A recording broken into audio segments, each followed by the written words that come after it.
আজ বর্ধমানে mega road show Mamata বন্দ্যোপাধ্যায়ের। বর্ধমান দক্ষিণের তৃণমূল প্রার্থী খোকন দাসের সমর্থনে রোড শো করবেন আজ মমতা বন্দ্যোপাধ্যায়। বিষয়ে জানবো আরো বিস্তারিত। আমাদের সঙ্গে এই মুহূর্তে ফোন লাইনে রয়েছেন প্রতিনিধি আব্বাস আলী। আব্বাস, ঠিক কখন এই রোড শো রয়েছে মমতা বন্দ্যোপাধ্যায়ের? কোথা থেকে কত পর্যন্ত এই রোড শো চলবে, কি জানতে পারছো?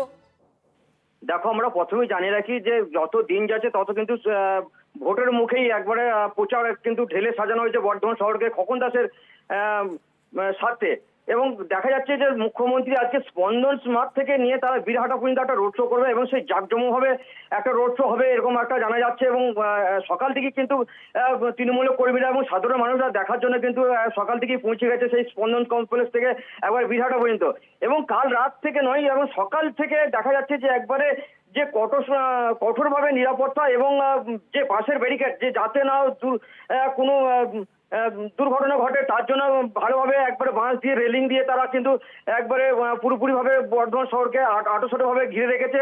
এবং যাতে কেউ না হঠাৎ করে পৌঁছে যেতে পারে মুখ্যমন্ত্রীর কাছে, যাতে বিঘ্ন না ঘটতে পারে। এবং তার জন্যই এই আটোসাটোভাবে কাল থেকেই চলছে রেলিং, বাসের রেলিং। এবং অন্যদিকে দেখতে পাওয়া যাচ্ছে যে শুধু বর্ধমান শহর নয় এবং গ্রাম থেকেও যেসব সমর্থকেরা আছে তারাও কিন্তু এসে ভিড় জমাচ্ছেন আজ সকাল থেকে বর্ধমান শহরে মুখ্যমন্ত্রীকে দেখার জন্য। সেই মুখ্যমন্ত্রীর র্যালিতে আজকে মুখ্যমন্ত্রী কি জানাবেন সেটাকে শোনার জন্য তারা মুখিয়ে রয়েছেন। এবং তৃণমূলের যে প্রার্থী হেভিওয়েট খোকন দাস, তিনিও চাইছেন যে বর্ধমানের বুকে যে একটা হেভিওয়েট যে একটা মেঘা মিছিল, সেই মেঘা মিছিল আজকে কিন্তু বিরোধীদের কিন্তু দেখাতে চাইছেন খোকন দাস। সোনালী, ধন্যবাদ তোমায় আব্বাস।